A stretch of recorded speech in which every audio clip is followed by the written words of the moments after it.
Hey geeks, what's up? So, I mentioned in other videos that I had taken on a project where I was watching all of the DC animated universe. Um, Primarily, I found all of it on HBO Max, or Max as it's now known. And I have essentially finished that project. According to the DC animated universe continuity, there are a few Batman films that are a part of it. Um, but my primary objective was to watch the television series, which is where the DCAU began, um, specifically with Batman the Animated Series. And I kept hearing so much about that show and how great it was. And it came on, I think it started in the 90s. I think 93 it might have made its debut. Um, and to this day, I mean, you'll hear people talk about how awesome that show is. And so finally, being a Batman fan, I decided to check it out. Um, Over the years, I'd seen some Batman animated features that were not part of the DCAU continuity. Warner Brothers had done a animated version of The Dark Knight Returns, which was based on the graphic novel by Frank Miller. They did that in two parts. They eventually merged those two films into one. Peter Weller does the voice of Batman in that film, and it's a great film. It's very true to the comic book source material. So I highly recommend watching that one. But anyway, getting back to the DCAU. So I dove into Batman the Animated Series, and went through all of its iterations. I think at one point they renamed it. What was it? The new Batman Adventures. But it's basically the same show. Fans consider the new Batman Adventures and the animated series to be the same show. I watched Superman the Animated Series. I watched Batman Beyond, which is what I most recently finished up with, and also the two Justice League series. There was Justice League was the first one that ran for 2 seasons, and then there was Justice League United, which Justice League Unlimited, which ran for 3 seasons. And I kind of started with Batman, kind of put a pause, I think, in season 2, went into Superman, watched all of Superman, went into Justice League, came back to Batman, did Justice League Unlimited, and then finished Batman, and then went into Batman Beyond. So, kind of followed the continuity. So the thing about the shows is, since they're all in the same DC universe, they have continuity and they cross over and so forth, and more or less are told, I think, in a chronological timeline, which makes it very interesting. And all of the shows were good. I enjoyed all of them.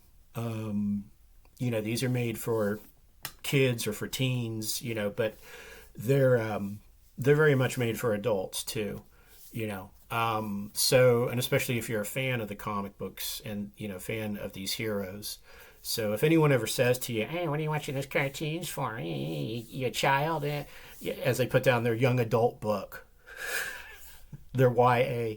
They're in there shopping for YA novels, but they're giving you gruff about watching cartoons. Anyway, so Batman the Animated Series definitely deserves the accolades that it gets. I love the design of the show. It starts out kind of very 40s and 50s noir look to it. So it's like early, it's going back. They don't really go like in years or anything like that, but it's clear that it's kind of like in the 50s, when this show debuts, kind of, sort of. I don't know. It's a comic book show. So, I mean, there's a mixture of kind of old noir, like the cars and the buildings are sort of Art Deco-ish. And, the cars look like they were built like in the 30s, and the gangsters all have Tommy guns. And, but there's also like, technology that's far beyond what we had in the 50s, and it's a pretty cool mashup from a technological standpoint and a architectural and set design and costume standpoint. It's a mixture of future retro and essentially design aesthetics from the past of kind of like the American century, 20th century. So very cool. All the stories very well written. Cool thing about DCAU is they brought in the comic book writers, guys like Bruce Timm and Paul Dini. Like these guys know what they're doing. These are not screenplay people from Hollywood writing source material that they're getting out of comic books. These are comic book writers writing Hollywood animation television material, and I think that's clearly the magic formula. I don't know why DC and Marvel don't reproduce that today, but that's a whole topic for a number of other videos, many of whom you can find on different channels right now at this moment. So Superman the Animated Series, also very cool. So Superman debuted, I think, before Batman finished, or maybe right after, in terms of, the real world. But I'm looking at this. Yeah, Batman the Animated Series debuted in 92. Superman debuted in 96. The new Batman Adventures in 97. So yeah, there was a time when both those shows were on television, and I think they were on Fox Kids, I think was the name of or one of the cartoon channels. And so there's quite a bit of crossover between Superman and Batman. So a lot of interesting elements there. I think around season 2 is when Bruce Wayne shows up in Metropolis. And he shows up as Bruce Wayne, and he's doing some night work as Batman. There's a shared plot, mystery, shared villain there. I forget whom. The gist of those 2 episodes, though, was that Batman was basically like putting the moves on Lois Lane. Well, Bruce Wayne, we should say. And, Clark had a crush on Lois, but he had not come forward with his feelings. And Bruce Wayne shows up, and he starts putting the move on Lois. And, again, I say these shows are made for kids, but, there's a scene where Clark shows up at Lois's apartment in the morning to ask her to go to breakfast, and Bruce answers the door. So, I mean, come on. It's clear that Bruce was hooking up with Lois, okay? And the reason I bring this up is because if you go back to one of my favorite DC iterations, the Snyderverse, Zack Snyder's Man of Steel, Batman versus Superman, and Zack Snyder's Justice League, a lot of fanboys and a lot of other trolls were all up in arms that Snyder's version of the 4th Justice League movie, which was unfortunately never made, had a subplot where Bruce Wayne had apparently had a relationship with Lois Lane after she was already married to Clark Kent. And somehow that relationship became sort of the crux of Superman wanting to kill Batman, which Batman was dreaming about in Batman versus Superman. And of course, Darkseid is in that equation. The scene was apparently written that Lois was in the Batcave with Bruce. Darkseid shows up, comes in through a boom tube. Superman shows up. There's some kind of, showdown, some action. And I think Superman, goes with the laser eyes and accidentally burns up Lois, the love of his life. And so, of course, he blames that on Bruce. And, of course, Darkseid, you see it in the Justice League movie when Cyborg taps into the Kryptonian ship, and the Kryptonian ship shows him the possible future they're setting up by resurrecting Superman. Sorry, spoilers. Spoiler alert. If you haven't seen Justice League, Zack Snyder, go see it now. Watch it. It's 4 hours long. You'll like it. Anyway, in that flashback scene, Superman's holding the body of a charred individual. That person is Lois Lane. So and then Darkseid puts his hand on Kal-El's shoulder and apparently puts the mind mesmerization on him and makes him his right hand dude to start messing up the planet and bringing apocalypse to the landscape of the Earth. So had Snyder been able to follow through on that vision, it would have been pretty cool. Now, Snyder has said that was just sort of a conceptual, subplot. They didn't know for sure if they were going to do it. And he probably would not have done it. I don't see Warner Brothers executives in their infinite wisdom approving that. But it was an interesting idea. And so all these people were up in arms. They're like, oh my God, that would never happen. Snyder's lost it. Snyder's crazy. What, this is beyond the pale, clutching pearls and so forth. And clearly, though, if you watch the animated show, which I assume hardcore fans have, there is a precedent for that. And I believe I'm sure there's a precedent for it in the 80 years worth of comic books that have these characters in them. So, I don't know why people got all bent out of shape about that, because there was precedent for it. And it was made very clear in the DC animated universe that Bruce was putting the moves on Lois. Now, when Lois found out that Bruce is Batman, she was like, nah, I can't deal with a superhero in my life. I can't be, which is ironic because then, of course, eventually she will discover that Clark is Superman. Now, that's not covered in the Superman animated show, though. She suspects it, but he never comes right out and tells her. But on the very last episode of Superman the animated series, after Superman saves Lois for the umpteenth time, she goes up and lays a big wet smacker on him, and that's pretty much the end of the show. So they kind of pick up that relationship between them in Progress and the Justice League TV shows. But she doesn't get a lot of, she gets a little bit of screen time with Clark Kent and Kal-El in the Justice League series, but not as much as I would have liked. They didn't flesh out the relationship, and they never really got into, how she found out he was Superman or if he told her and so forth. But it's, by then she knows. By the time the Justice League shows start, it's clear that she knows that Clark Kent is Superman, and she's in love with both men. So anyway, that was one interesting aspect of those shows.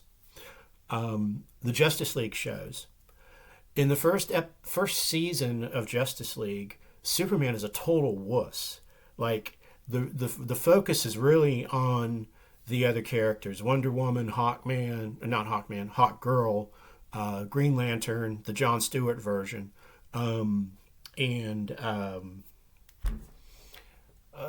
Martian Manhunter. And Superman shows up in the first season, like whenever there's like a serious threat, he shows up and basically gets his ass kicked in every instance. And so I was reading up on that, and the creators, Paul Dini, I think, had said, that first season we probably should have made Superman a little more formidable. So we're gonna correct that error in the second season, and they did. Now in season 2, Superman is back to being the badass that he should be, and he's just like wailing on major villains like Darkseid and so forth. Now, the cool thing about Justice League is it picks up a lot of the plot points that were left over from Superman the animated series, mainly also with Darkseid. Darkseid appears in Superman the animated series, and he tries to invade the Earth, and Superman and Orion from New Genesis, from the New God saga, fend off Darkseid's minions a couple of different times. So Orion, I think, shows up in three or four of the episodes of Superman. And so it's interesting because it was really in the Superman series that they made the decision to really start bringing in a lot of the Jack Kirby concepts from the New Gods comic books into Superman. And it was kind of like, I think they had in the back of their head, yeah, we're gonna have to do a Justice League series at some point. So we've got to really start bringing in a lot of these big time cosmic villains. So Metamorpho shows up in the Superman series. And he becomes a recurring, villain, or sometimes a good guy, if you know Metamorpho's background. So, yeah, that was really cool. I mean, there are episodes in Justice League where it's like, the whole episode is either on New Genesis or Apocalypse, you know. So they get into a lot of different, Granny Goodness is brought in. Steppenwolf, so all of those New Gods characters, Light Ray, Orion, of course, Darkseid, Desaad, are woven through the Superman and Justice League series. So that was very cool. And they were all drawn in the style, the characters and the weapons and the planets and so forth, in the Jack Kirby style. So they stayed pretty true to that. That was also a really cool pleasant surprise that I enjoyed, because you don't always find that in some of the comics that were done after Kirby, when they've given New Gods to different writers and artists, and while some of them might have done an admirable job in the storytelling and so forth, the artwork, of course, wasn't in the Kirby style, And when I think of New Gods, I think of those characters and that scenery in the Kirby style. It almost has to be, So yeah, that was an interesting part about it that I liked. Let's see. Let's look at some statistics here.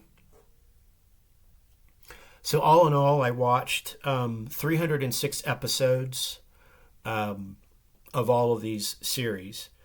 And each one is roughly 30 minutes long. You can cut it down to about 22 to 23 minutes with commercial break. Some of these I did get hit with commercials because I paid for the cheaper version of Now, which is now $3 a month. But, they sewed some ads in there. But back of the napkin, watching all of the episodes of all of the series and one movie. And the one movie is Batman Beyond: Return of the Joker. That totaled up 9,301 minutes of viewing time, or 155 hours. I did this in 11 months, or 14 hours per month is what it's broken down to. So 14 hours of viewing time per month is not too bad, considering most people, I think are watching 5 to 8 hours a day of television now. So yeah, so it's the primary thing I've been watching for about a year. I've managed to slip in a few other things. Like I recently watched The Witcher season 3. The less said about that, the better. And a few movies here and there, but mostly, kept going back to keeping up with working my way through these episodes. So the final thing that I watched was Batman Beyond, and even though Batman Beyond apparently came out before the Justice League episodes did, I watched it last just because I think in the continuity timeline of the DCAU, Batman Beyond is set further in the future than even the Justice League episodes. Although there's some time travel plots in some of these episodes. And what was interesting about Batman Beyond in the first 2 seasons, though, there is absolutely no mention whatsoever of a Justice League or any other superheroes, in fact, at all. To the point where I was beginning to wonder, what happened? Like was there some event where the Justice League was destroyed and went away? Or, I mean, there's just no, there's no mention of any of that. And so the synopsis of Batman Beyond is Terry McGinnis is a high school kid who discovers the Batcave and discovers that Bruce Wayne is living in Wayne Manor. He's a recluse. He's old now, presumably, I guess, like in his mid 80s. I don't know, early 80s. You know, it's fast and loose with the timelines, because if Batman the Animated Series was back in the 40s and 50s, and Batman Beyond is like, clearly they're trying to convey with the scenery and the technology, the everyday technology that's available, because like they're driving around in hover cars and stuff, that this is like, 2040, maybe 2030. So Bruce Wayne is old, but he's not like, he's still able to kick a little bit of ass, and he walks around with a cane, and but he whacks people with that cane pretty good. So so he takes Terry McGinnis under his wing as the new Batman, and he has a suit that he's improved upon all the other bat suits. So this new bat suit essentially makes you on level with the godlike superheroes, like Wonder Woman and Superman. Not exactly on that level, but the new suit definitely is stronger than the older bat suits, the armored bat suits and so forth. And it can give off high electric shocks, and but it's mainly designed to withstand massive amounts of damage. So there's plenty of instances where Terry McGinnis as Batman gets crumbled under tons of girders and concrete and stuff, and then he just lifts his way out, because it also increases his strength, and he can fly. He's got jet feet. He's got a new. So if you haven't seen the Batman Beyond suit, it's also pretty badass. They did a fantastic job designing that suit. The Bat plane is awesome. The Bat car also is, the design in this show, really, they carried on, I think, in the tradition of excellence that they had from Batman the Animated Series. And Batman Beyond, not a throwaway show at all in the animated universe. I found it to be as good as the original Batman series, animated series. In some cases, maybe even better. Definitely a lot of humor in that show that works, actually. It's not like dry off humor. Well, it's kind of dry, but I mean, it all hits. All the jokes hit. Terry McGinnis is an incredibly likable hero. And Kevin Conroy, who does the voice of Batman throughout all of these shows, still fantastic, but manages to sound like an older Bruce Wayne. So in this time period, Alfred is of course deceased. So Bruce's companion is a dog that he rescued, like this badass Doberman Pinscher. And yeah, they bring in a whole new set of villains, that are introduced. Other than Dee Dee, Dee Dee shows up in the original Batman, but I think they're clones anyway. So I guess they're like propagating through time or something like that. But in the third season, they finally address that the Justice League exists, and this version of the Justice League is I think known as Justice League Infinite, I believe. So Justice League Unlimited continued its continuity in the comic books. So not on TV, but in the comic books. So the new future Justice League Infinite is like some characters I'm not familiar with, actually. There's like this sort of Zen guru child Green Lantern who's always kind of hovering in the meditation position, in the lotus position. There is Aquaman's daughter, I think her name's Miri, and Big Barda from New Gods, so she's still around. Big Barda's always a favorite. Big Barda's always welcome. Not Hawkman, but what's the guy's name? I think his name is Darkhawk. Yeah, he's basically looks like Hawkman, but he's got armor, So they show up in I think the third or fourth episode, and they want to recruit Terry McGinnis as their Batman. Clark shows up at the Batcave, so Clark is a little older now. Clearly has aged. He's got more gray hair, and so Kal-El ages, but it's kind of slowed because he's Kryptonian, and they kind of mention to a little bit of friction still between Clark and Bruce. That's always been there, but he's basically like, hey, look, I need to borrow Terry McGinnis because I think there's a traitor in the Justice League. And so the traitor turns out to be Superman, but what they do is they find out that Superman has been taken over by Starro. And if you remember, Starro is that starfish alien. And Superman in the Superman show had the ability. He was collecting different species from destroyed worlds. That the Collector is another villain, the Collector, who tried to collect Superman and Lobo. So his Starro that he had in the Fortress of Solitude that he was keeping in his zoo, his cosmic zoo, got out and got onto Superman's chest. And so it was controlling his actions.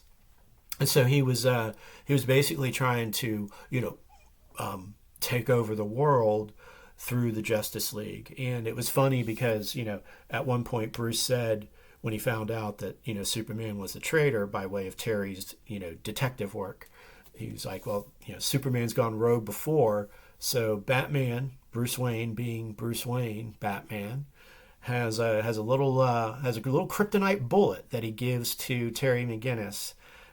He's always kept that as a backup. He had it shielded in a lead room inside the Batcave, and he's like, you can never be too careful. So again, there's that idea of Bruce Wayne, Batman, always looked to Superman as a compatriot, but also as a potential threat. He always knew that Kal-El could go rogue, and again, this idea is the crux of the movie Batman versus Superman. I mean, it's at that point, it's Bruce Wayne's purpose in life is to negate the potential threat of Superman, And there's that fantastic scene when he's telling Alfred this in that movie. And Alfred's like, yeah, but Superman is not our enemy. Superman is a good guy. And Wayne is like, I think the line was like, Jesus, Alfred, count the dead. 100,000, 100 million. So, basically making the point that if the guy ever lost his cool, he could destroy the earth and there's nothing anyone could do about it. Of course, he didn't know that Wonder Woman existed at that point, or Aquaman. So, in Bruce's world, inside his reality box at that point in time, the only superheroes in the world are him, and he's not a superhero. He's a mortal man, and Superman. So he sees it as his, purpose, his mission, to negate the threat of Superman. And at that point in his life, so that's the crux of that movie until he comes to the realization later on that, Superman is actually a pretty decent guy. And we won't get into all that. There's a lot of controversy around that, So but again, in the animated universe, I mean, these shows coming out like in the mid 90s, early 2000s and so forth, that idea was there. That idea was there. And it was kind of always there in the comic books. It was there in the Justice League comics for sure. Batman didn't trust any of them. Batman had backup plans to deal with all of the Justice League superheroes in the event that they had somehow went rogue, So anyway, that's always been a constant theme in DC. It's always been a fun theme to play with. You can find it in the Injustice video game and the series of graphic novels there. So what else? I am going to go back and watch some of the movies that are associated. There's like 3 or 4 Batman films that I haven't seen, and a Justice League versus the Fatal Five is another film. So I will go and finish up and watch those, but I consider this to be the end of the project because I really was focused just on the TV shows. I didn't watch, as I mentioned before, I didn't watch the Zeta Project or Static Shock. Those are minor characters, and they didn't have much to do with too much crossover continuity of the other shows. Until then, if I have any more thoughts on this project, I'll be sure to share them in other videos. But right now, I want you to just do one thing, and that's to stay geek.